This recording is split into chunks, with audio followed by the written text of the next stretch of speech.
Spoštovana Prudix publika, serija intervjujev za lokalne volitve 2022. S nami je naša redna gostja Sergeja, tako da kar lepo predstavite se, kdo ste, kaj ste in kje kandidirate. Moje ime je Sergeja Pubis-Fribern. Kandidiram za mestni svet na listi Andreja Čuša, oziroma Mi in Čuš se imenuje naša lista, in sicer je to sedaj drugi mandat. Če smem mogoče na kratko povzeti, kako sem sploh prišla v politiko. Pred 4 leti v bistvu sem se aktivirala znotraj civilne iniciative, ki se v bistvu borila za izboljšanje razmer za življenja ob cesti, Ormoški cesti, ki je v bistvu glavna vpadnica v mesto in ena izmed najbolj obremenjenih državnih cest, kar marsikdo ne ve, in po kateri v bistvu poteka veliko tranzita, pa pravzaprav ne bi smelo, ker v Evropski uniji so v bistvu opredeljeni tranzitni koridorji za tovorni promet in mediteranski tranzitni koridor poteka po Pomurski cesti in po Podravski avtocesti. Tako da, čeprav nam je uspelo doseči delno preusmeritev tovornega prometa na avtocesto, so žal uradniki z meddržavnim dogovorom dovolili pač obojestransko, da se obmejni promet vseeno vrši, kar pomeni za nas, da kamioni iz Medžimurja v bistvu smejo prečkati, bomo rekli, to področje. Kar je velika škoda, ker smo na našem koncu tudi del Ptuja in to je v bistvu bilo prvo spoznanje, do katerega sem prišla. Kolega iz civilne iniciative mi je rekel: "No, Sergeja, zdaj, ko boš v mestnem svetu, boš pa videla, da se za večino občinskih veljakov mesto zaključi na železnici." In takrat sem se mu samo nasmejala, ampak moram reči, da sem hitro spoznala, da je to res. Problemi ljudi, ki smo na drugi strani železnice, pravzaprav večino mestnih veljakov ne zanima, ker očitno tukaj ni dovolj glasov, ki bi bili interesantni. Če že samo pogledamo novoletno osvetlitev, se v bistvu zaključi kje? Na železnici. In letos, glede na energetsko krizo, ne pričakujem, da se bo kaj razširila. To je eden izmed, v glavnem, teh, in od tu jaz izhajam. Izhajam iz okolja ljudi, ki so zelo nezadovoljni z tem, kako se vodi mestna politika. In moram reči, da večkrat, se konec koncev sem na seji to tudi povedala javno, da se mi zdi, da nekateri politiki enostavno nimajo stika z realnostjo oziroma očitno se gibljajo v popolnoma drugačnih krogih, kot se gibam jaz, kjer je v bistvu nezadovoljstvo s tem, kako se občinska politika dela, ustvarja oziroma vodi. Ljudje ne čutijo, v glavnem od tam, kjer jaz prihajam, da politika dela za njih. Vi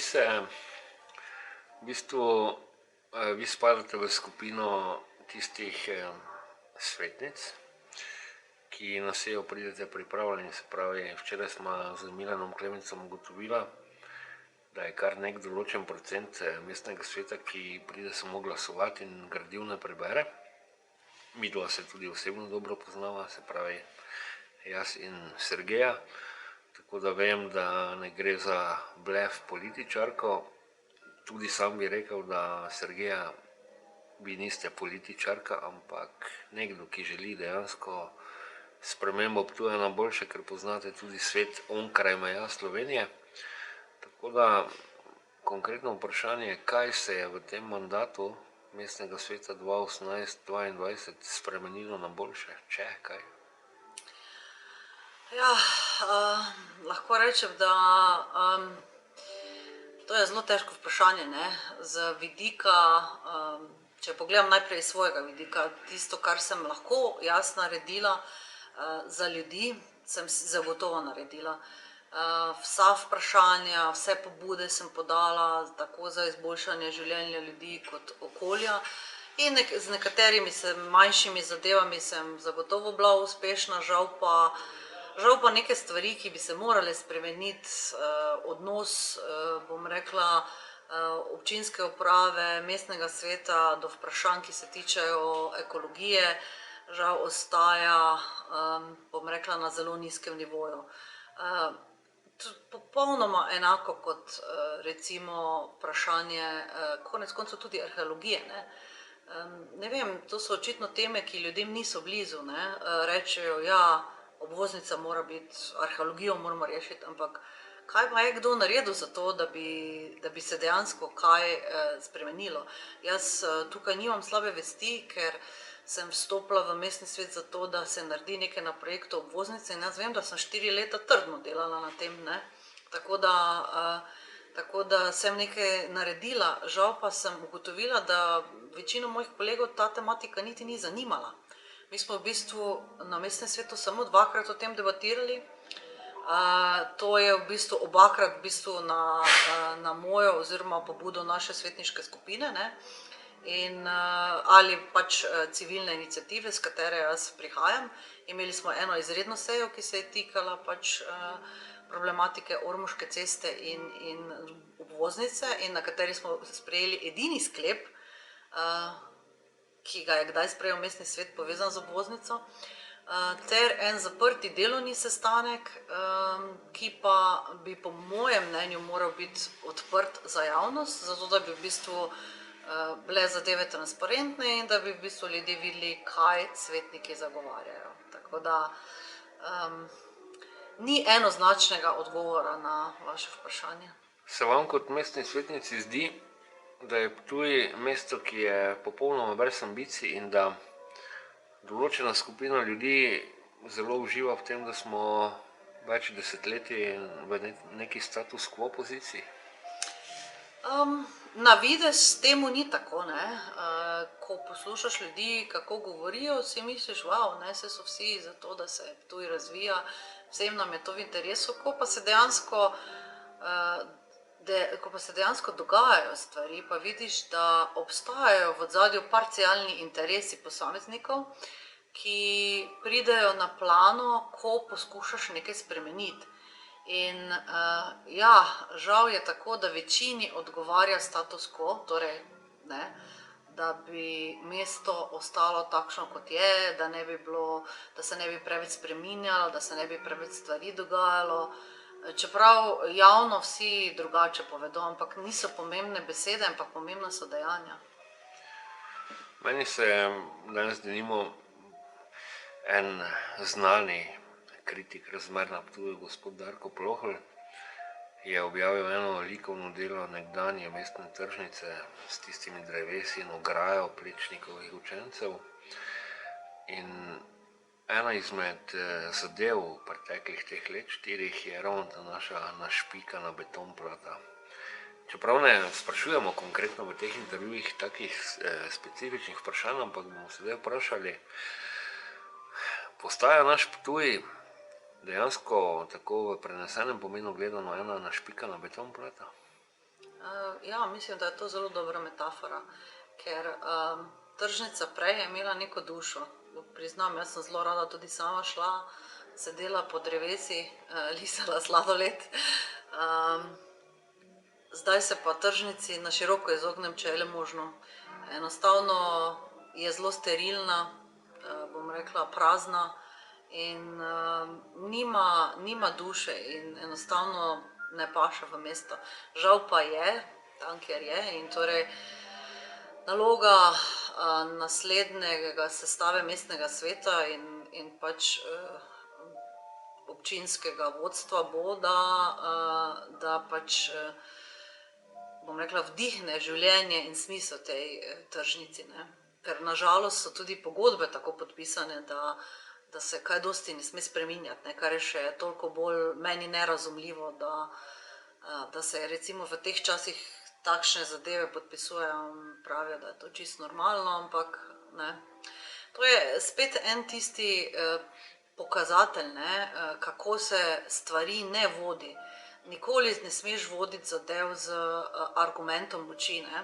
To je tipičen primer, kako se je zadeva vodila z argumentom moči, namesto z močjo argumenta, ker če bi bila zadeva, bom rekla, če bi vključevala širšo javnost, potem bi se verjetno dalo zadeve čisto v redu urediti. Ne. Ampak to je bil velik projekt, ki je pritegnil dosti publicitete, ampak vsaki dan tako rekoč se dogajajo taki mikroprojekti, ker se čisto na isti način dogajajo. Ali gre tukaj recimo za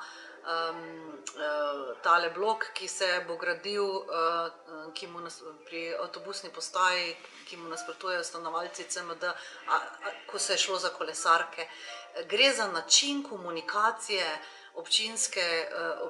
občine in njenih zaposlenih z ljudmi. V bistvu oni pač delajo svoje delo, to je za njih delo in vse, kar naredijo, želijo, da so pač ljudje s tem zadovoljni. In ja, seveda bi morali biti, ampak pomembno je tudi, kako so projekti naredi. Če projekt ni v redu pripravljen, potem v bistvu je treba zadeve korigirati. Treba je vključiti čim širši krog v debato, da že v osnovi pridobiš neki konsens. Se ja, vedno se bo nekdo našel, ki je proti, ampak če ti zadevo javno predebatiraš, je neka večina, ki se strinja s tem, da je to prava pot, potem je to bistveno lažje, kot pa da počneš neke zadeve, malo da ne za zaprtimi vrati, pa se bojiš, da bi v javnost karkoli prišlo, zato ker bodo takoj ljudje proti in bo pol samo več problemov, tako kot recimo je bilo pri obvoznici, ker sem jaz skozi apelirala na to, da se zadeva da v čim širšo javno razpravo, pa se je vse dogajalo bolj ali manj za zaprtimi vrati, ne, kar ni prav, ne. In recimo pri kolesarkah je bila ta zadeva, da se nihče sploh ni z ljudmi pogovoril. Oni so dobili enostavno pisma, en pravni termin je, ki ga jaz zdaj ta trenutek ne znam ponoviti točno, ampak je bilo nekaj takega predlog odkupa z namenom razlastitve ali nekaj takega. Tako da vsakim primer, v glavnem, že človek, ko je dobil v roke tisto pismo, je že imel grožnjo za razlastitvijo. Če dam bolj vprašanje, jaz sem te kolesarke videl, tam, ko se vozim med Trnovsko vasjo in Vitumarci. Najprej sem se spraševal, kaj za vraga nekdo kar 10% njive vzame za neki asfalt, kar bi lahko enostavno za kolesarje podaljšal pač bankino obstoječe ceste. Na kar so mi kolesarji rekli, glej stari, se mi itak pol po teh kolesarkah ne vozimo, ker jih traktori zaserjajo z glino in kamenjem in mi se dalje z specialkami, bicikli vozimo po normalni cesti. In tako sem tudi pol opazil, dejansko so nekaterim hišam vzeli polovico vrta stran kar z razlastitvijo. Da bo sedaj pač lahko izveden nek evropski projekt. Tak sem jaz osebno dobil tu en vtis, da so ne samo na Ptuju, ampak tudi v okoliških občinah župani zelo mnogo dali na ta neka evropska sredstva za te kolesarske steze in da je to šlo tako ad hoc, kar tako čez noč je prišel neki bager, ki ti je povrtal v kraj v trgu in zdaj pa imaš asfalt na mesto Ribnika. Ja, tako bom rekla, moram reči, da se je meni isto vprašanje porodilo, ko sem se vozila po okoliških cestah, ker dejansko prometa tam ni, ne. Pa vse tako na pol narejeno izgleda. Trenutno je tako vse na pol narejeno, poleg vsega prometa, večina tam ni, torej zakaj bi bile potrebne kolesarke, če že razumem, da je to nujno potrebno v mesto zaradi varnosti. Pa spet, ko pogledaš recimo tam, kjer so urejene kolesarske steze, recimo v naseljih, grejo gor dol, ne, se večino kolesarjev sploh noče tam voziti, ne, grejo nazaj na cesto, ne. Ja, to so pač, to je ta dilema teh evropskih projektov, ker verjamem, da marsikateri projekt gre naprej samo zato, da se pridobi sredstva in je vprašanje, če je sploh potreben in smiseln. Zdaj nema doštekala pri kolesarkah, ker ura tu nama teče. Bolj pomembno vprašanje, kaj s tistim mnenjem, ki tako kroži po Ptujski ulici, Saj se itak že vse na odborih zmenijo, da se pol na mestnem svetu na mesto demokratične debate samo še glasuje. Kak je s tem? Jaz bom šla še en korak dlje, pa bom rekla, da verjetno se zmenijo že kje prej. Zaradi tega, ker dejansko je na odborih več debate, kot je recimo na samem mestnem svetu, ne. To je definitivno res, ampak odbori so še vedno dostopni za javnost, če bi javnost to želela, ne. Ampak moram reči, da pač na tem odboru, na katerem jaz sodelujem, smo vedno poskušali odpirati določene teme, a so nas parkrat ustavili, zato ker pač naj ne bi naš odbor te teme smel obravnavati, ne. Čeprav je bil odbor za splošne zadeve in lokalno samoupravo in splošne zadeve so zelo širok pojem, ne. Ampak dobro, v redu, ne, ampak ja, glede na to, kako nekateri glasujejo, tudi na odbore pridejo člani odborov z, bom rekla, vnaprej pripravljenimi odgovori oziroma pridejo sam glasovati, no, in tisti, ki odpiramo debate, smo moteč element, zato ker pač podaljšujemo čas za odbor, ne. Jaz lahko povem tudi na podlagi lastnih izkušenj, da med eno izmed največjih rak ran za razvoj Ptuja štejem, pa ne zato, da bi se kot rečeno izpostavljali pač neka skupina ljudi, ampak eno kulturno hibo. Po moje oceni na Ptuju med največje te mentalno-kulturne hibe spada to, da nekdo, ki objektivno želi dobro, na koncu postane zdrahar in problem, ni pa problem tisti, ki dejanski problem povzroča. Kako se tega lotiti v mestnem svetu? Zdrahar je tisti, ki želi poštenost, transparentnost in učinkovitost. Tisti je zdrahar potem. Ja, saj jaz sem večkrat bila deležna teh očitkov, ali z besedami, ali z očmi, pravzaprav, bom rekla, se tudi konec koncev vidi tudi kultura dialoga. Jaz pravim, če ti se z nekom ne strinjaš, pa o tem debatiraš, to še ne pomeni, da se kregaš, ne. Debata, bom rekla, več različnih ljudi, ki različno razmišljajo, je lahko samo pozitivna, ne. Vsaj z mojega vidika.